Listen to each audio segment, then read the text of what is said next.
Article 32. To see if the town will vote to approve an ordinance entitled 2024 Amendment to the Zoning Ordinance of the Town of Carrabassett Valley to add a new article entitled Contract Zoning and adding definitions of contract zoning and substantial commencement of construction to Article 2. So moved. Second. Been moved and seconded to approve an ordinance for this amendment to the contract zoning and substantial commencement of construction. Any discussion under Article 32? Yes.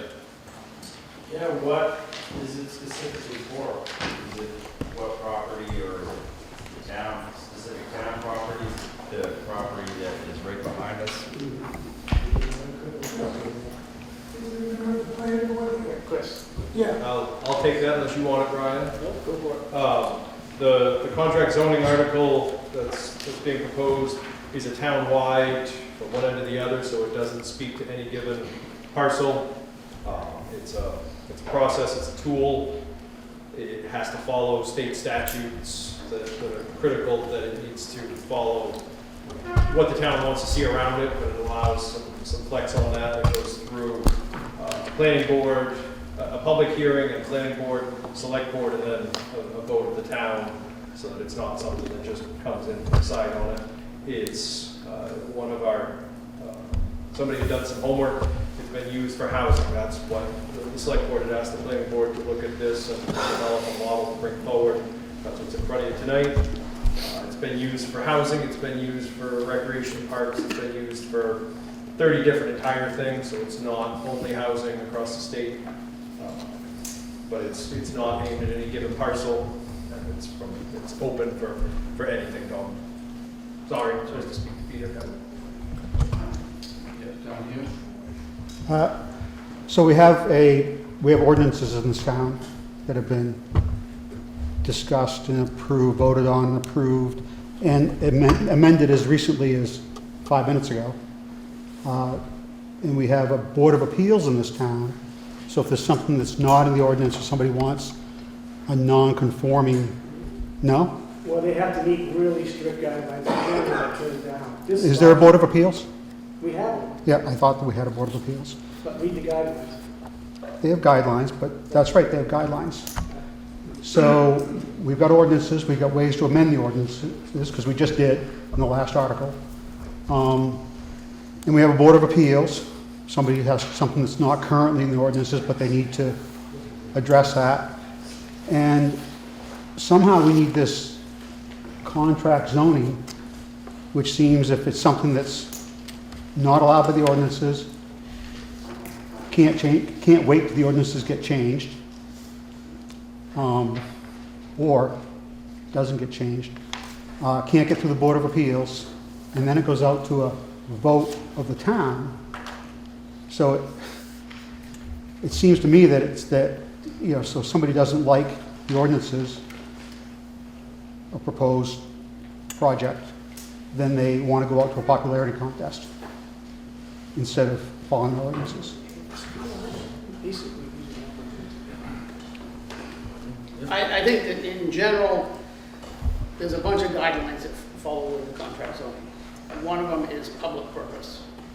It has to have a public purpose. And I think the other thing that people get caught up in is that it can be done carte blanche to come in and say, I want a contract zone and I want to change this zoning for this particular area. That's not the case. There has to be there's a process, a public hearing. The planning board is going to hear it. Then it's going to go as a recommendation from the planning board to the Board of Selectmen. We recommend contract zone for this particular parcel, for this particular project, and here are the list of items that it satisfies. I don't have that list with me, but I know it exists. Then the Board of Selectmen are going to say Yes or no? yes or no. Then it goes to town. And then at that point in time, we're going to set a town vote, and the town vote will take place and either approve it or disapprove it. If it gets approved, then the project goes back to the planning board for the true planning board review of the specifics of the project. The first time that it's going before the planning board, it's in generality, it's concepts. That somebody's not gonna spend a ton of money for architects, engineers, and all the planning that goes involved on a parcel of land that may not, that everybody knows won't take it. This allows the process to take place to an allowing it for a public purpose that the voters of the community see as being beneficial. And that's really what it is. The only thing I would add is that the crux of the contract zone, it has to be for public purpose. So if I want to put in a swimming pool and it's going to be inside my setback, I can't go to the planning board and say, I want to put this in and can I get relief? No, because there's no public purpose. It's specifically for, a group of houses. It's for the town that needs certain setbacks.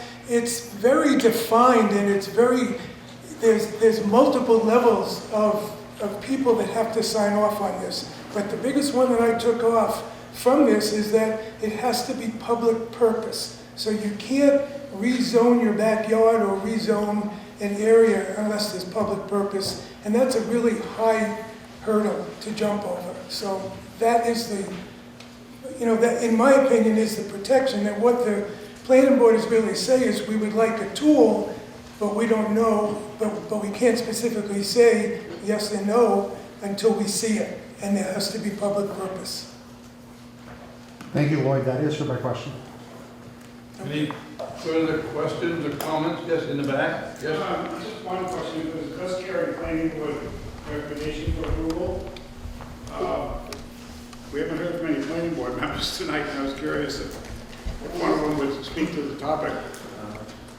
I believe on the article, I'm willing to talk. Article 31 for Article 32, planning board recommends approval, but if the gentleman from the planning board would like to speak, yes.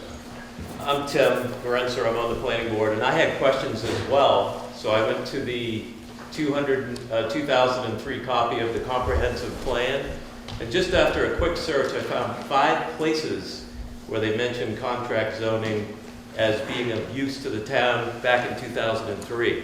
So that sold me. It's a tool. Yes. I'm John Slagle, I'm on the planning board, and the decision was unanimous among planning board members to move this article. Any further questions? Those were well addressed.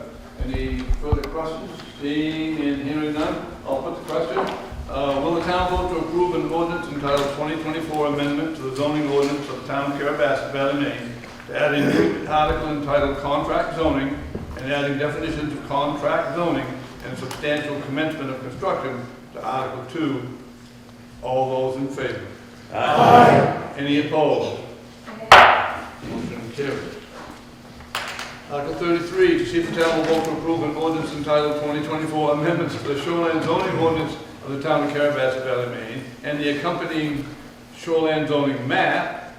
As you see, the purpose of this is to get things lined up with the Department of Environmental Protection, Chapter 1000. Article 33. So moved. Second. Been moved to second that the town vote to approve this amendment. Any discussion? Seeing and hearing none, I'll put the question. Will the town vote to approve an ordinance entitled 2024 Amendment to the Shoreline Zoning Ordinance of the Town of Carabasset Valley, Maine, and the accompanying shoreline zoning map as explained in Article 33? All those in favor? Aye. Any opposed? Motion carried. 34, Article 34, to see if the town will vote to approve an ordinance entitled 2024 Amended Carabasset Valley Marijuana Business Licensing Ordinance to allow retail marijuana stores. So moved. Second. Been moved and seconded to accomplish this under Article 34. Any discussion? Seeing and hearing none, I'll put the question. Will the town vote to approve an ordinance entitled 2024 Amended Carabasset Valley Marijuana Business Licensing Ordinance to allow retail marijuana stores? All those in favor? Aye. Any opposed?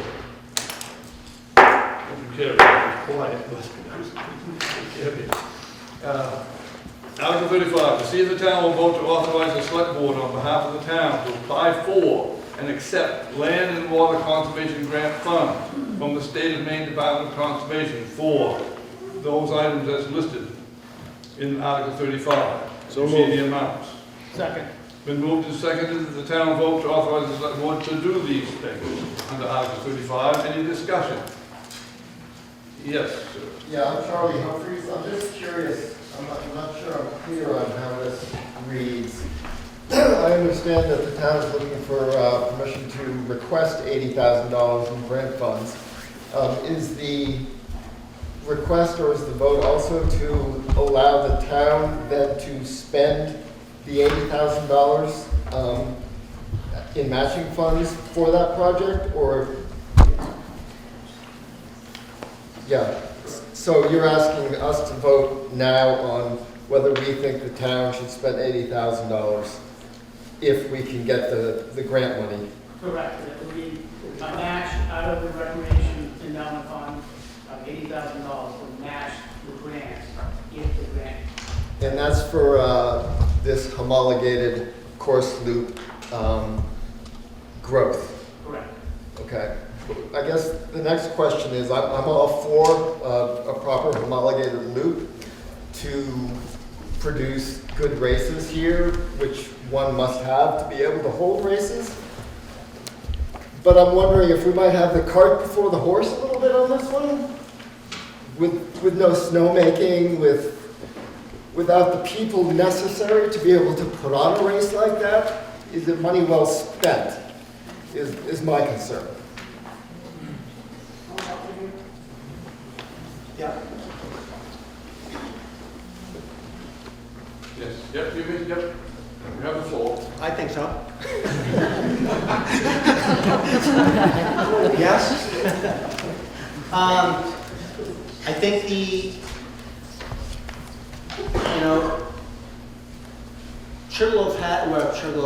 outdoor center, I should say, because this really was a town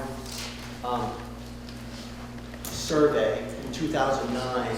We had homologated loop designed by John Morton, Yeah, and which was built our current race loop. right. He designed 4 loops in his overall plan. So this really is, an extension of just a realization of his plan to build it out. The idea of snowmaking, and it's a great question. In the visioning session we just had, one of the threats that was identified in the town was climate change and the ability to, this is a little off the topic, but we talked about ice rink and covering the ice rink because things are getting warmer. So the idea of having snowmaking is a valid thing. In order to get there and to realize, to have people coming, the idea was build the course to the appropriate widths for homologation and to allow potential snowmaking. And then once we get that, then be able to hold the races and then to have the snowmaking planned as well. I appreciate that, Tom, and you know my involvement with the Outdoor Center of Nordic Skiing. I still wonder when was the last time the Outdoor Center held a meaningful, large event other than middle schools? I think it was under Chris Parks when we had the Maine States here, which went off quite well, but it requires a tremendous amount of volunteers. It requires really professional people to put on an Eastern Cup race or a states event. And I'm not sure the Outdoor Center has that staff at this point. So to spend $80,000 seems like, again, cart before the horse to me a little bit. If I could use the Sugarloaf Ski Club as an example, and I have Bruce Miles here, and so tell me if I'm making this up or not. But the idea, we have a homologated course up on the mountain, the only downhill homologated course in the east. We have a dedicated comp center crew. However, in order to pull off a race of any size at Sugarloaf, there's a tremendous amount of people, professionals and volunteers otherwise, who come in to help pull those races off. Sugarloaf on its own could not pull off U.S. Nationals. Yet we have a homologated course, and we're able to recruit from the outside. Sir, what I will do is I'm going to limit the number of times somebody can speak, and then you seem to be speaking in the negative initially. We had a motion in a second. We have a positive response. We have a negative. Is there anybody else that would like to do? Yes, ma'am. Hi, I'm Deb Bucker, the Director of Recreation for the town. Very familiar with Land and Water and Recreation Trails Program. We've been working on this project. We had comprehensive planning with subcommittees back in 2009 when we put these expansions on this facility. We're behind what's going on in Fort Kent, Pineland, and all these other facilities. We fashion ourselves as a recreation community. We owe the citizens and the potential homeowners, and we owe the state of Maine with what we have in this community, these resources. We have the talented people. Josh Tausis is going to be working alongside of us, the trail design with Tom Butler. We're going to do overlays with our mountain bike club, and we're going to have feedback. We have the knowledge and the skills for grant writing. That's one of my primary job responsibilities for this town. Why not? We spend money in other areas. We need to get people to this town and to the outdoor center. We need to support Sugarloaf. It would be great maybe someday if, when Kate and Alex work together to put a Nordic program back together. Can't say enough about what Bruce Miles and his contingency do. It's time we start moving forward to do the right things for recreation in this town. Is there anybody else that would like to speak to the negative? We've had some positive. We try to alternate anti and pro. So yes, ma'am. I think it would be great to attract more people, particularly families of all abilities, to this gem of a place. An amalgamated course for high-performing racers probably isn't the answer. Snowmaking would be nice. Covering the ice rink would be nice, but we're not voting on those. So. Anybody else want to speak to the negative before I will allow you one more opportunity above and beyond your 2 chances to speak to the negative? Thank you, I appreciate that. I would just say that I'm in complete agreement with you, Deb and Tom, for the most part. I just wonder if the mountain will be providing the resources that they do on the mountain to the outdoor center to help put on these races, which, unless you don't need a homologated course to put on a middle school race, you do need a homologated course to put on a states race or the Eastern Cup race, which will bring a tremendous amount of new people from all over New England to this facility. But unless there is the support from the mountain to spend the money to get the professionals here to do it right, it's going to be a one and done program, because if it doesn't come off well, you're done. That's my last comment. Way in the back. My experience in Nordic is a little bit limited, but my experience putting on competitive events at high levels is pretty good. So if we have a homologated course that's high standard, that can attract a national or international level like Fort Kent has done in biathlon, the organization, the governing body, let's say, of U.S. Ski and Snowboard or Mensa or whoever, they have scores of qualified officials that they're going to, if a site is selected for a major event, these guys come out of the woodwork, just like they would for a World Cup race. Having an area where you can put on high-level events excites the kids that are in the middle school.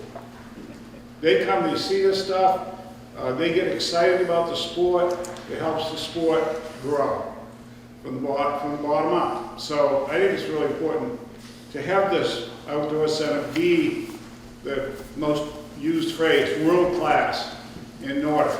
And it's within our realm to do it. And I think that this homologated trail will help get there. Thank you. You wanted to speak? Yeah, Carl Saran. Question about the mountain supporting If it? you Absolutely. Speak to the chair, please. Sorry? You have to speak to the. Oh, I speak to you. He'll hear.